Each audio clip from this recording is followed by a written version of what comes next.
listeners to Together with Feeding New York State. I'm Ryan Healy. And I'm Melissa Harinen. And today we're excited to be joined by Khadeejah Ahmad, organizer with Jobs to Move America. Khadeejah, welcome to the program.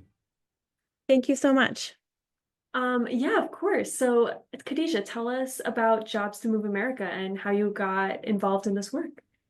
So my family and I immigrated to Syracuse when I was 7 years old. We're actually originally from Pakistan, and we went through political asylum in Germany on our way actually to immigrating to Syracuse. So from a very young age, I think I was very subconsciously aware of laws and policies and rules and how certain people have it easier than others and what's fair versus who's making the rules and who's benefiting from them.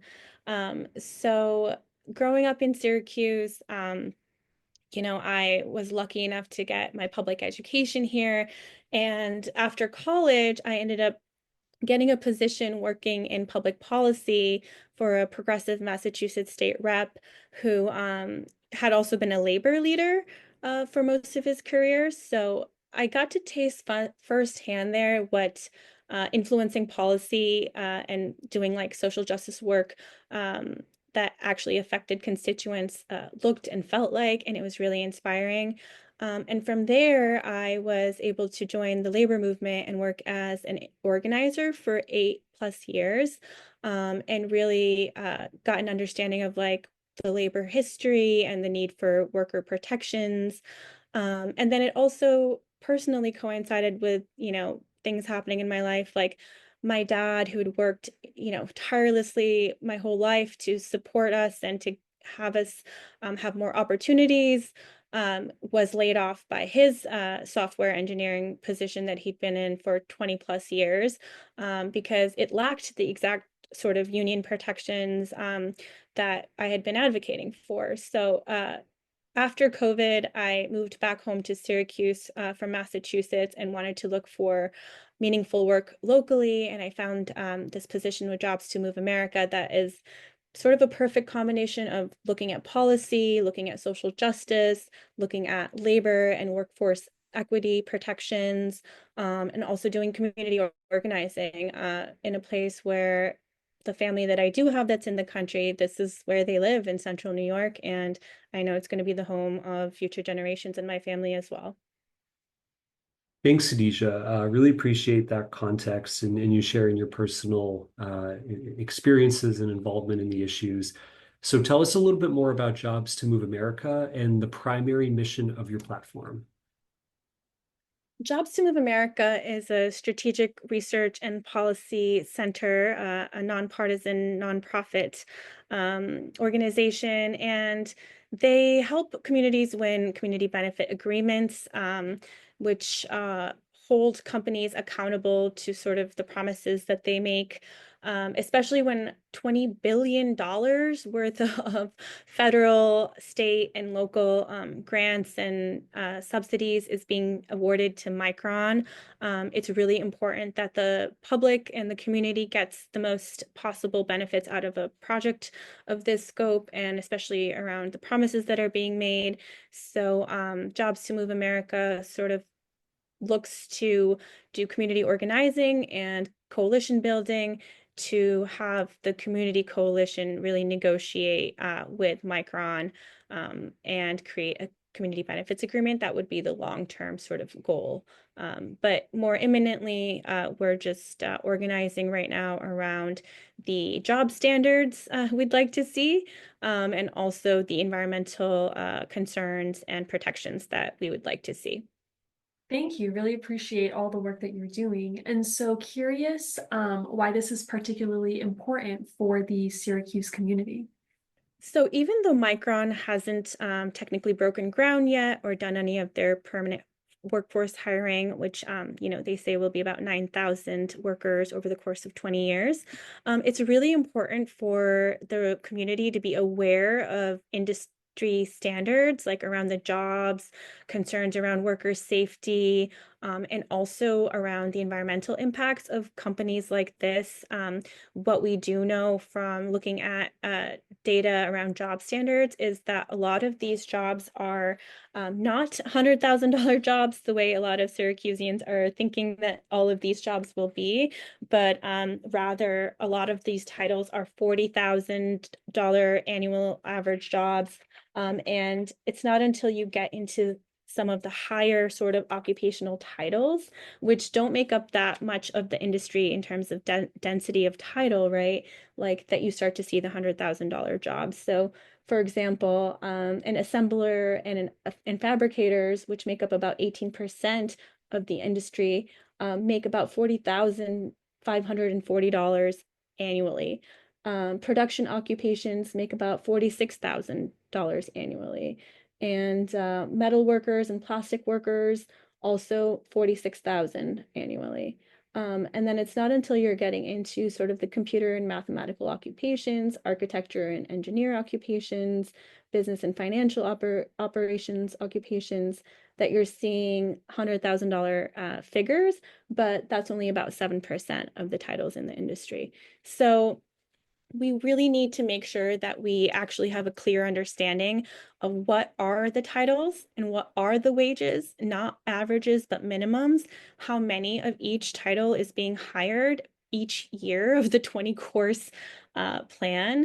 And, to make sure that these wages have comprehensive benefits and that the wages are actually family sustaining wages for Central New Yorkers. Also, what we know about the industry is that they use a lot of toxic chemicals.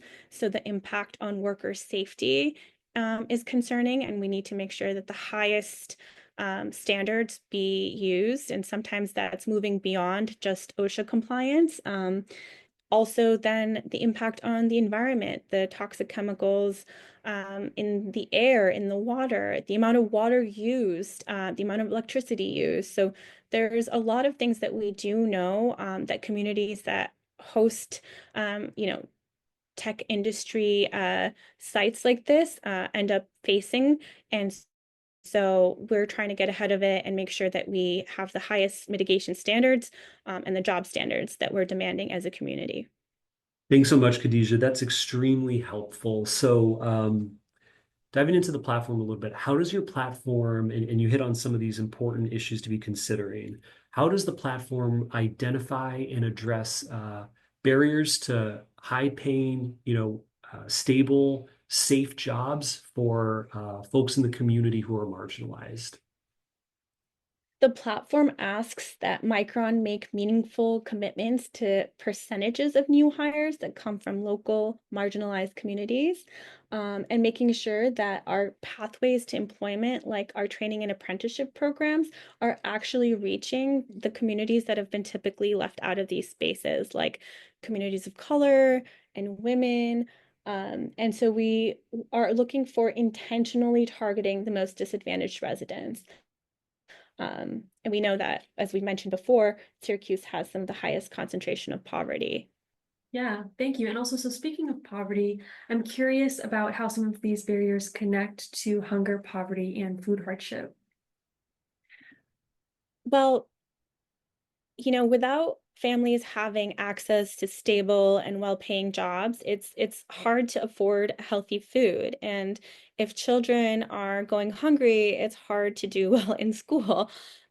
So I think platform is asking for family sustaining wages, stable, good jobs. And so that is one way we start to tackle this problem. But also, in order to stop the cycle of poverty, we need to make sure our children are getting proper nutrition. So if Micron and local electeds and the state is really committed to sort of alleviating this diversity gap and actually benefiting the local Syracuse community long term from this project, then we should really be looking at it from a very systematic and holistic point of view, where if we have the highest child poverty rate, of course, child hunger is going to impact, the future generations that we're drawing from to work here, right? Like we want local local hire, and if our local residents are struggling with poverty and struggling with food insecurity, then what are we really doing? Really appreciate that point. And also your point too about family sustaining wages. So how does the platform support workers' rights, including the right of workers to unionize and bargain collectively? The platform asks Micron to practice what's called labor neutrality, and that means that they will not practice union busting efforts if the workers choose that they want to form a union. And that's really important because we've noticed in other companies, we've talked to workers. Even at the town hall that we held in October, we zoomed into workers in Oregon who had been recently trying to organize a union at their semiconductor site, and they'd been met with a lot of opposition, to the extent that they still have not been able to form a union. And when we asked them, like, what was it that you were primarily fighting for, it was family sustaining wages and stronger safety, like stronger worker safety. These workers are garbed up in like these clean rooms in like what looks like full on suits, to the point where only their eyes are visible. And the workers were saying, like, when they turn and to look at their coworker next to them, they often don't even know which coworker it is because they're garbed up like that. Yet the PPE itself can tear so easily sometimes. Right. So what we're hearing from the workers is that they really need worker-led safety committees. They really need their voice centered more. They really need the wages to be transparent so that they can advocate for them to be family sustaining. And so this platform, ahead of the workforce even being hired, lay the groundwork so that it's easy for them to choose to form a union if that's what they want to do. Absolutely. We'll really appreciate your work on this and also just like the centering workers' voices throughout the process. That's so crucial. So I'm curious, what are your long-term goals for this platform and how do you measure success? Well, our long-term goal would be to, build a strong enough community awareness and a united set of demands that we want to see out of this project, both around the jobs, which are sort of outlined in the platform, but also around the environmental concerns. So our long-term vision would ideally be to have Micron come to the table with the community coalition, and to, eventually negotiate what we would want to be a community benefits agreement, which is a legally binding, enforceable commitment. A lot of what they're saying is a lot of what we're asking for already, but so far in their contracts with the Department of Commerce and in their ESD MOU, a lot of this is good faith efforts, and not actually enforceable commitments that you can sort of like that they have to report on, that we can then say, like, are they actually meeting those numbers, or those promises. So what we're asking for is, sounds like we want, similar things here when it comes to the CNY community benefiting from this and having economic growth, and this potentially being a historic project nationally. That all sounds good, but we want to make sure that A, that comes into fruition and that there's follow through, but B, that like you said, what does success look like? That we have those numbers, agreed upon before, and we're on the same page. Like, success does not look like $40,000 annual jobs. That doesn't sustain families locally. So we really need to have that transparency so that we can have the accountability, so that we can see if it is successful or not. That's exactly right. And also just want to applaud your emphasis on bringing community into this. So shifting gears to that, who are some of the local organizations leading this organizing charge, and how can local residents, constituents, businesses get involved in supporting your work as well? Oh, I'm so glad you asked. I want to make sure that I shout out to our amazing local partners that we've been anchoring with, primarily Urban Jobs Task Force of Syracuse, who have had great success in winning local hire commitments around the I-81 project. And they focus on workforce equity and access. And then we're also working with Greater Syracuse Labor Council, IUE CWA, CNY Solidarity, Citizen Action, And more recently, we're also, partnering with environmental allies to start looking at the DEIS, which is the draft environmental impact statement that Micron has to release to the public. We really are trying to build both, to have both community, labor, and environment joining us in this effort. The way that local residents and businesses can get involved is the platform that I keep referring to is actually a petition that the community can sign on to, and we would love to get to like 1,000 signatures. So there's a link that we can put in the show notes where folks can sign the Action Network site. And then also businesses are endorsing the platform. We already have close to 50 local community organizations that have shared values that have publicly endorsed it, and we've put their list at the bottom of the platform if you go to the website. And we'd love to have more businesses on there. So if any of the listeners work with organizations that have shared values and would like to publicly endorse this, we would love to have your support. Please reach out and we can make sure to add your name. Thank you for providing all that information, and also just great to hear all of the different organizations that you're working with collectively on this effort. I want to shift the conversation slightly because we know the enacted budget was recently announced and you've got some news on that end. So is there anything you want to share about how those budgetary efforts went? Yeah, we were really grateful to have the support both on the Assembly and the Senate side, and have the final budget actually includes some core components of the language changes that we had been looking for, primarily around the manufacturing workforce training incentive program. We essentially wanted more transparency and reporting requirements to be added. So what was included in the final budget is that the programs that would receive these tax incentives are obligated to provide a report on the breadth of their program, including wraparound services like transportation and childcare, as well as the use of a registered apprenticeship program.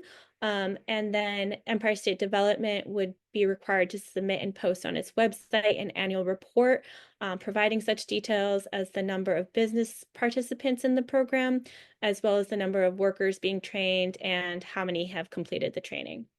And in addition, for the Research and Development Project program, we were able to secure language that requires Empire State Development to annually share on their website the total jobs created at each project location, as well as the median wage paid to employees and the types of jobs created. So all in all, it's a step in the right direction towards increasing transparency and reporting so that we can have that accountability. Well, Khadeejah, just want to applaud that, your work to, in this budget process, of course, to get, stronger reporting requirements, more transparency, particularly around jobs, median wages, et cetera. Super important in considering, the $20 billion or so in public subsidies that you mentioned earlier. So kudos to you and your team on that. So we like to end our podcast typically with a call to action. I know you had mentioned just a few minutes ago. I'm wondering, Khadeejah, could you tell us and our listeners where to go to learn a little bit more about your platform and how they can get involved? Yes, absolutely. Thank you so much for asking. We'd love if the listeners would check out our landing page at jobstomoveamerica.org/Micron. There you can sort of read the whole platform in its full text. Also, you can sign on to it. You can hear about any upcoming sort of virtual teach-ins or in-person meetings where I'll be presenting in advance of the report release, the DEIS report release, because I'm trying to do a lot of community education around the fact that Micron is the only recipient of CHIPS funding that is having to go through an environmental review, both on the national level, NEPA, and then on the state level, the seeker process. So it's a really important opportunity for the public, for Central New Yorkers, to exercise their voice and their, participate in this democratic process. And we know that we've had great success by the public engaging in the comment period, and that's what we're hoping to have this time. So folks could sign the platform. There's also a box that you can check that says you want to, help with the comment period. And my plan is to have a template for the public ready a couple of weeks after the report is released, that we will generate with our research team who's working with subject matter experts to sort of respond to the different topics that will be covered in the report, so that the public has like a layman's term document that responds to the different areas that they can sort of add to or amend, but have something in hand ready as a tool to submit to the agencies during that comment period. We just want to make it as easy as possible for the public to engage and really encourage them to use their voice and use this opportunity. Absolutely. And you heard it here, listeners. We'll make sure that all these links are provided, of course, in the episode description. But again, that's jobstomoveamerica.org/Micron. Khadeejah Ahmad, organizer with Jobs to Move America, thank you so much for joining us here today. And remember, listeners, together we can end hunger and poverty in New York State. Thank you. Thank you so much for having me.